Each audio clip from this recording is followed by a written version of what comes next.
As we all know, you was the great wide receiver, East Chicago Central, one of the best athletes to ever come through East Chicago, period. And you also had a younger brother, Snuffy, who's also great in his own. Give me some feedback on your relationship and what you wanted to represent for him as a big brother. Well, my little brother, he was my best friend. We've been 3 years apart.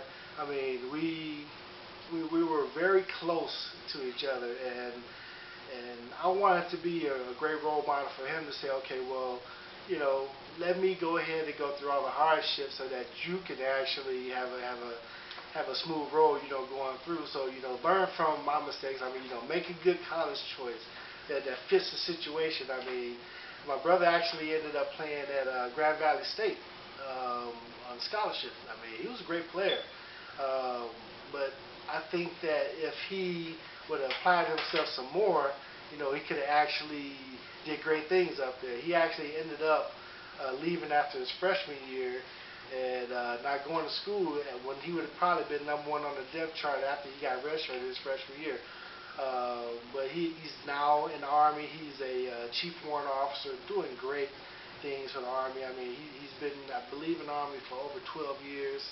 Has a great family out in Colorado, and hopefully some of my things that I did as a big brother help mold him into a great man that he is right now.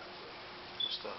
Your daughter, you've been doing a great job as the sports dad, making sure that we all are recognizing Right. her talents. We appreciate that. Can you give me your feelings on your daughter's athletic ability and how it makes you feel as a father? Wow. It's so the proudest thing that had happened to me as far as marrying my wife, seeing my daughter be born, was seeing her accept her scholarship to Northern Illinois, because she pretty much extinguished a lot of demons that I had as far as not filling out the potential, because I always felt that I could have been something, athletically. I always had that drive in me, but I always tell her that, you're the best of me and your mom. I'm going to live my life, all the goals that I ever wanted, I'm going to live it through your life. Not to say that I'm getting choked up here, but not to say that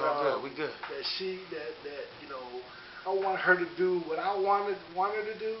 I just want to see her excel, and reach another level that I wasn't able to do. And it makes me feel good as a parent. That's why, I use my Facebook as my daughter's recruiting page. Everything that she does, I put it up, and being proud of her, and making sure that she has a good, successful career, outside of athletics. I mean, she's a great student.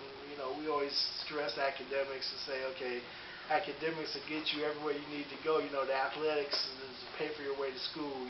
Even though we would have paid for her school, but why pay for it if you can do it for free? So I'm very proud of that. I mean, I think that's one of the biggest accomplishments in my life, to see my daughter actually come up, graduate from high school, become a Division I athlete, and excel with what she does. So I'm very proud of that.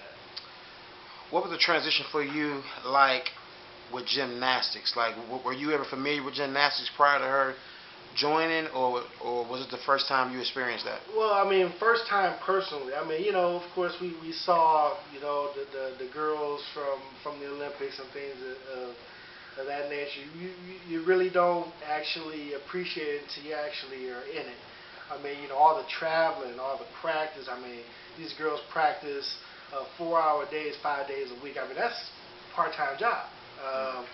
Plus, you have to balance academics on top of that. So it was a great shift from being an athlete and then being that that sports dad, to say, okay, well, this is a sport that I'm not used to. But that over the years, you get used to all the terms and the things that need to be done, and then you start critiquing your child and say, okay, this is what you need to do better. So I felt that I made that transition pretty well. I think I did a pretty good job.